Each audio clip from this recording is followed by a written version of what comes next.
السلام عليكم ورحمة الله تعالى وبركاته. إن الحمد لله رب العالمين والعاقبة للمتقين.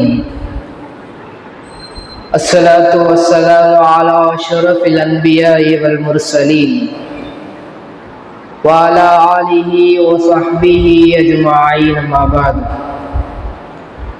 فقد قال الله تعالى في القرآن الكريم بعد أعوذ بالله من الشيطان الرجيم في فضل بسم الله الرحمن الرحيم. إن الله وملائكته يصلون على النبي يا أيها الذين آمنوا صلوا عليه وسلموا تسليما. اللهم صل وسلم على رسولك سيدنا نبينا مولانا محمد وعلى آل سيدنا محمد وبارك وسلم عليه. அல்ஹம்துலில்லாஹ். புகழும் புகழ்ச்சியும் நம்மை படைத்து பரிபாலித்துக் கொண்டிருக்கக்கூடிய வல்ல ரப்புல் ஆலமீன் அல்லாஹ் ஒருவனுக்கே உரித்தானது. மேலும் நமது உயிரிலும் மேலான முத்து முஹம்மது ரசூலுல்லாஹி ஸல்லல்லாஹு அலைஹி வஸல்லம் அவர்களின் மீதும் அவர்களுடைய வாழ்க்கை வழித்தடங்களை சற்றும் பிசுறாமல் பின்பற்றி வாழ்ந்து கொண்டிருக்கக்கூடிய இன்னும் வாழ்ந்து மறைந்த உத்தம சத்திய சஹாபாக்கள், தாபீன்கள், தபஅ தாபீன்கள், நாதாக்கள், ஷஹதாக்கள், குறிப்பாக இந்த நல்லதோர் ஜும்மாவுடைய நாளில் நன்மையை எதிர்பார்த்து முன்னதாகவே வந்து அமர்ந்திருக்கக்கூடிய நாம், நம்மை சார்ந்த அத்துணை நபர்களின் மீதும் அல்லாஹ்வினுடைய அன்பும் அருளும் சாந்தியும் சமாதானமும் அவனுடைய கிருபையும் என்றென்றும் குன்றிடாமல் நின்று நிலவட்டுமாக. ஆமீன். அல்ஹம்துலில்லாஹ். அல்லாஹ்வினுடைய கிருபையால் நாம் இன்னும் ஒரு சில தினங்களில் தமிழ்நாடு 2026ற்கான சட்டமன்ற தேர்தலை எதிர்நோக்கி அமர்ந்திருக்கின்றோம். அல்ஹம்துலில்லாஹ். இந்த 2026ற்கான இந்த தேர்தலில் நாம் நம்முடைய நாட்டை யாருடைய கையில் ஒப்படைக்க போகின்றோம்? நம்முடைய நாட்டை யார் கையில் ஒப்படைக்க போகின்றோம்? உலமா பெருமக்கள் சொல்லுகின்றார்கள், யார் இந்த தேர்தலில் வர வேண்டும் என்பது கிடையாது, அவசியமில்லை.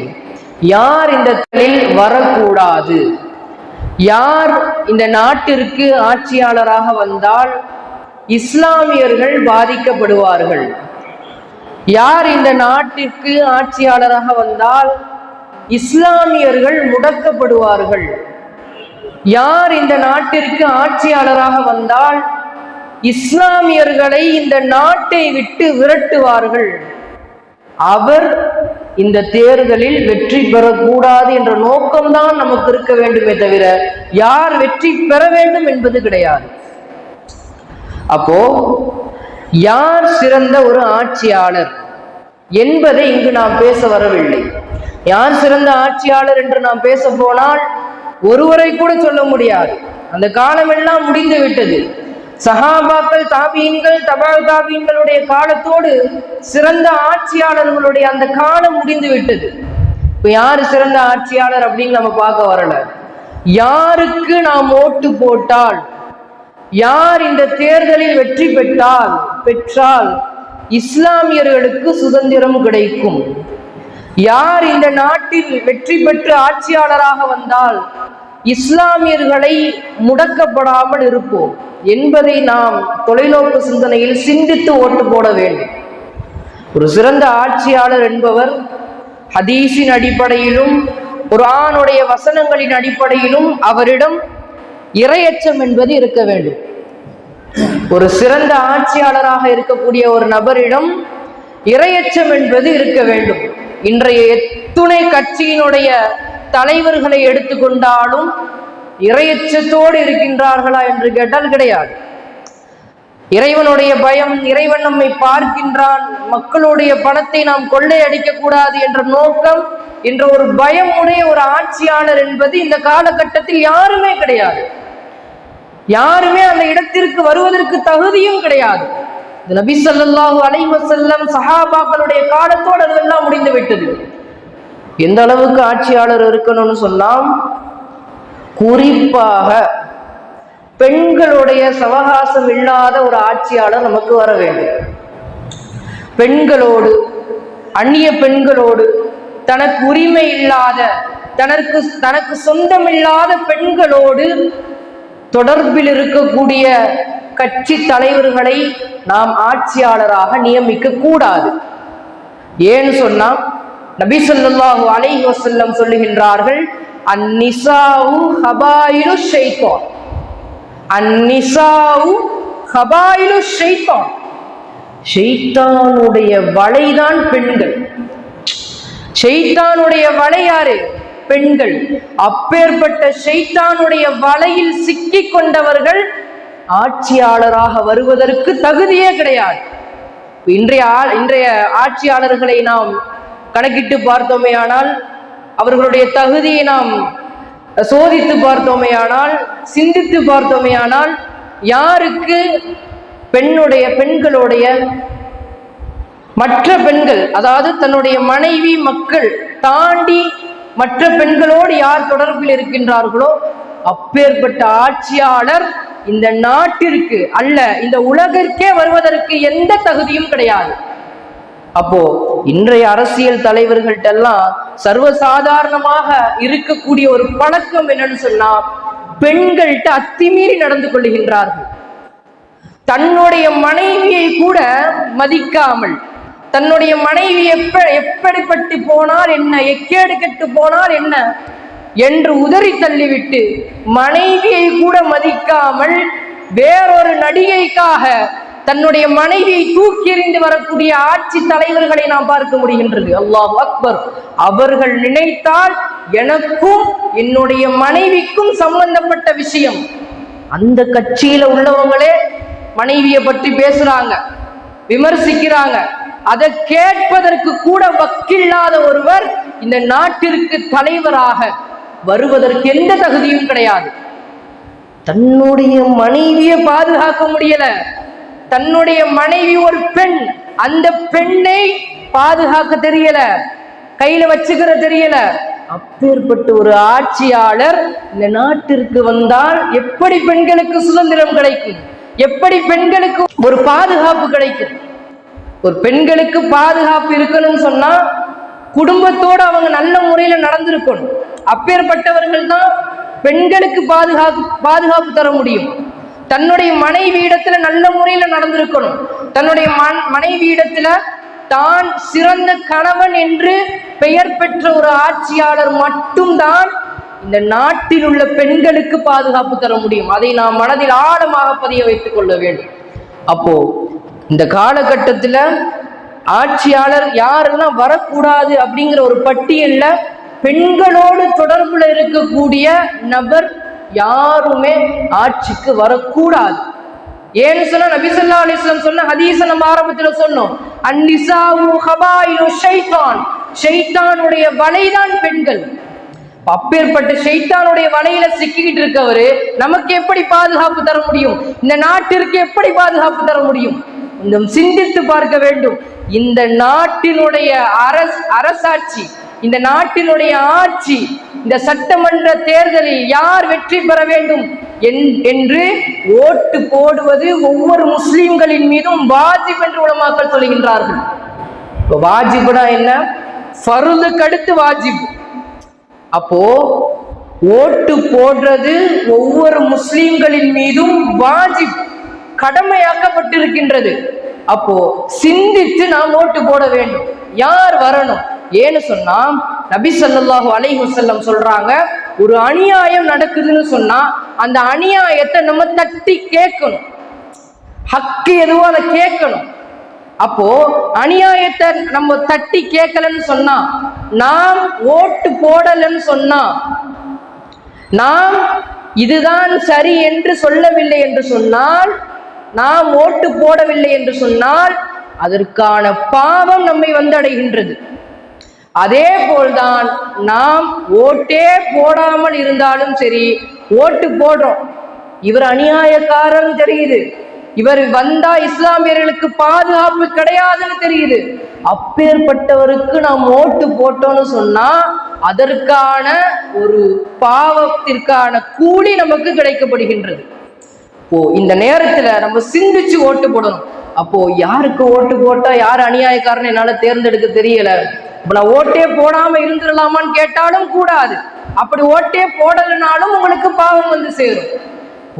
2026ற்கான இந்த ஏப்ரல் 23 வரக்கூடிய சட்டமன்ற தேர்தல் அன்று ஓட்டு போடுவது நம்மின் மீது கட்டாய கடமையாக இருக்கின்றது. அதுவும் இந்த நேரத்தில் இஸ்லாமியர்களின் மீது மதவெறி பிடித்து போன இந்த காலகட்டத்தில் இஸ்லாமியர்களாகிய நாம் ஓட்டு போட்டு யார் வர வேண்டும், யார் வந்தால் இஸ்லாமியர்களுக்கு பாதுகாப்பு கிடைக்கும், யார் வந்தால் இந்த நாட்டிற்கு பாதுகாப்பு கிடைக்கும், யார் வந்தால் எல்லோரையும் சமத்துவமாக பார்ப்பார்களோ அப்பேற்பட்ட ஒரு ஆட்சியாளரை அல்லாஹு தஆலா இந்த நாட்டிற்கு தந்தருள் புரிவானாக.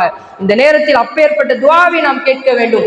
ஒவ்வொருடைய உள்ளத்தில் உள்ளதை நாம் ஆராய்ச்சி செய்வதற்கு நாம் ஒன்றும் அல்லாஹ் கிடையாது.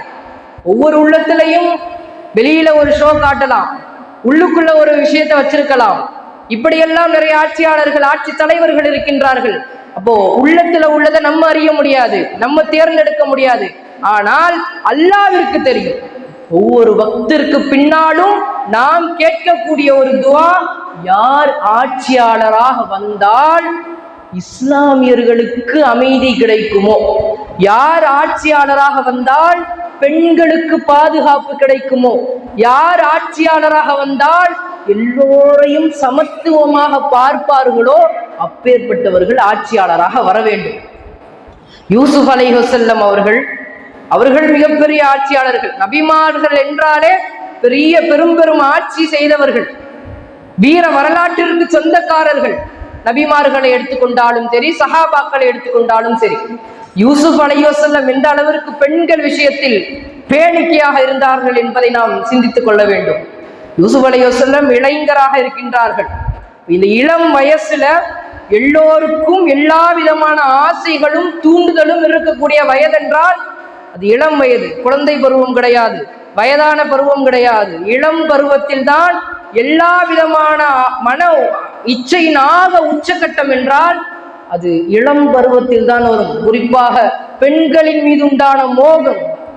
யூசுப் அலைஹிஸ்ஸலாம் அவர்களை ஒரு அழகான ஒரு பெண்மணி தன்னை தவறான பாதை கழித்த பொழுது, நாம் எல்லாம் நன்கு கேள்விப்பட்டிருப்போம் யூசுப் அலைஹிஸ்ஸலாம் அவர்களுடைய வரலாறு. தன்னை தவறாக நடப்பதற்கு, தன்னை அடைவதற்காக முயற்சி செய்த பொழுது இந்த அறையில் யாரும் கிடையாது, யூசுப் அலைஹிஸ்ஸலாம் அந்த பெண்மணி மாத்திரம்தான். இந்த பெண்மணி சொல்லுகின்றால், இந்த அறையில் நாம் இருவரையும் தவிர வேறு யாருமே கிடையாது. கதவுகள் அடைக்கப்பட்டு விட்டது, ஜன்னல்கள் மூடப்பட்டு விட்டது, பார்ப்பதற்கு யாரும் கிடையாது. தவறாக நடந்து கொள்ள வேண்டும் என்ற முயற்சி செய்த பொழுது யூசுப் அலைஹிஸ்ஸலாம் சொன்ன வார்த்தை, மாதல்லாஹ், அல்லாஹ் பாதுகாப்பானாக, யாரும் பார்க்கவில்லை என்றாலும் என்னை அல்லாஹ் பார்க்கின்றான் என்ற பயம் யூசுப் அலைஹிஸ்ஸலாமுக்கு அன்று இருந்தது.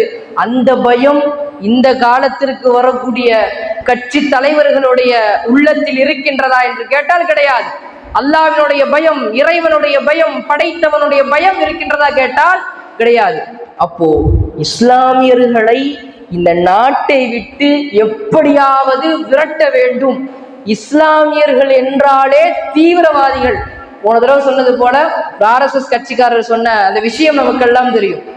அவர் சொல்றாரு, நான் எந்த அளவுக்கு ஒரு கோட்பாட்டில் இருந்தனா, இஸ்லாமியர்களை இந்த நாட்டை விட்டு துரத்த வேண்டும் என்றுதான் எனக்கு போதிக்கப்பட்டது என்று RSS சார்ந்த முன்னாள் RSS சார்ந்த பிரகாஷ் என்ற ஒரு நபர் சொன்ன ஒரு விஷயம் நமக்கு மனதில் வருகின்றது. அப்போ அவர்களுடைய கான்செப்ட் என்னன்னு சொன்னா, RSS பாஜகவினுடைய கான்செப்ட் என்னன்னு சொன்னா, இஸ்லாமியர்களும் சரி கிறிஸ்தவர்களும் சரி இந்த நாட்டை விட்டு வெளியேற வேண்டும். அப்படியே இந்த நாட்டில் இருந்தாலும் அடிமைகளாக இருக்க வேண்டும்.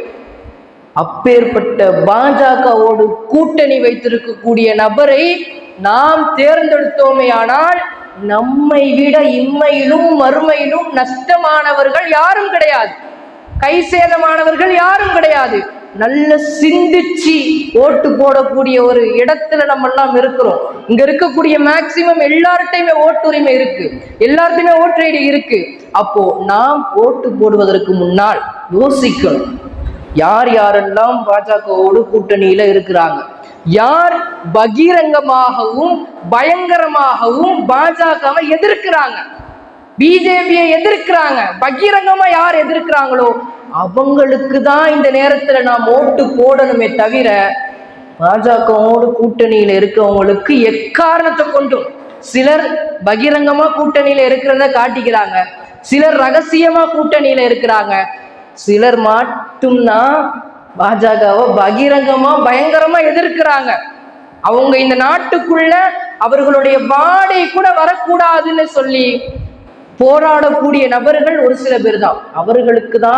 அவர்களை தான் இந்த நாட்டிற்கு ஆட்சியாளராக நாம் தேர்ந்தெடுக்க வேண்டும். அந்த ஒரு இடத்தில் இருக்கின்றோம். அல்லாஹ்விடம் ஒவ்வொரு வக்திலும் கேட்போம், யா அல்லாஹ், எங்களுக்கு தெரிந்ததை விட உனக்கு தெரியும் யார் இந்த நாட்டிற்கு சிறந்த ஆட்சியாளர் என்று.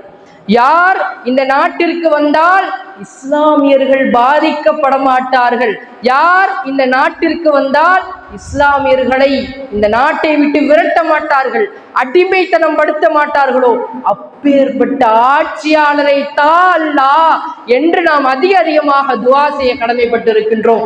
இந்த இந்திய திருநாட்டிற்காக சுதந்திரத்திற்காக போராடியதில் அதிக பெர்சன்டேஜ் இஸ்லாமியர்கள் பங்கேற்பு அதிகமாக இருந்தது. இஸ்லாமியர்களுடைய வரலாற்றை அழித்து விட்டார்கள். இந்த நாடு, இந்த இந்திய திருநாடு சுதந்திரம் பெற்று இன்று சந்தோஷமாக இருக்கின்றது என்றால் நம்முடைய இஸ்லாமியர்களுடைய பங்களிப்பு என்பது அதிகமாக இருந்தது. ஆனால் அந்த வரலாற்றை காலப்போக்கில் அழித்து விட்டார்கள். அப்பேற்பட்ட திருநாட்டிற்கு உரிமையானவர்கள், பெருமையோடு சொல்லக்கூடிய தகுதி இஸ்லாமியர்களுக்கு இருக்கின்றது. யாருக்குமே தகுதி கிடையாது இந்த நாட்டை விட்டு நம்மை துரத்துவதற்கோ, இந்த நாட்டில் நம்மை அடிமைத்தனம் படுத்துவதற்கோ. ஏனென்று சொன்னால் நாம் மண்ணை நம்பி கிடையாது, நாம் மறுமையை நம்பி இருக்கின்றோம், அல்லாஹ்வை நம்பி இருக்கின்றோம், அல்லாஹ்வுடைய பயத்தை நம்பி இருக்கின்றோம், ஈமானோடு இருக்கின்றோம். காபத்துல்லாவை அழிக்க வந்த பொழுது யானை படையை அல்லாஹு தஆலா ஒரு பறவை கூட்டத்தை கொண்டு அழித்தானே, அதே போன்று இஸ்லாமியர்களை யாரெல்லாம் எதிர்க்கின்றார்களோ, யாரெல்லாம் விரட்ட வேண்டும் என்று திட்டமிடுகின்றார்களோ அல்லாஹ் அவர்களை அடித்தொழிப்பான். அப்பேற்பட்ட வரலாற்றிற்கு, வீர வரலாற்றிற்கு சொந்தக்காரர்களாக நாம் இருந்து கொண்டிருக்கின்றோம். அப்போ வரக்கூடிய தேர்தல்ல நாம் நல்ல சிந்திச்சு யோசிச்சு ஆலோசனை செஞ்சு யார் வந்தா இஸ்லாமியர்களுக்கு சாதகமாக இருக்குமோ அவர்களுக்கு வாக்குறுதி செய்து, அவர்களுக்கு வாக்கு கொடுத்து, அவர்களை நாம் தேர்ந்தெடுத்து அப்பேற்பட்ட சிறந்த ஆட்சியாளர் இந்த நாட்டிற்கு வரக்கூடிய நசீபே வல்ல ரப்புல் ஆலமீன் நமக்கு தந்தருள் புரிவானாக. இந்த இந்திய திருநாட்டை அல்லாஹு தஆலா மென்மேலும் சுதந்திரம் அடைந்த நாடாக அல்லாஹ் ஆக்கியருள் புரிவானாக. இஸ்லாமியர்கள் எங்கெல்லாம் அழிக்கப்படுகின்றார்களோ அப்பேற்பட்ட இஸ்லாமியர்களுக்கு அல்லாஹ் முழுமையான பாதுகாப்பை தருவானாக. மலக்குமார்களை கொண்டு அல்லாஹ் பாதுகாப்பானாக. வா ஆகிர் தாவானா அல்ஹம்துலில்லாஹி ரப்பில் ஆலமீன். அஸ்ஸலாமு அலைக்கும் வரஹ்மத்துல்லாஹி வபரகாத்துஹு.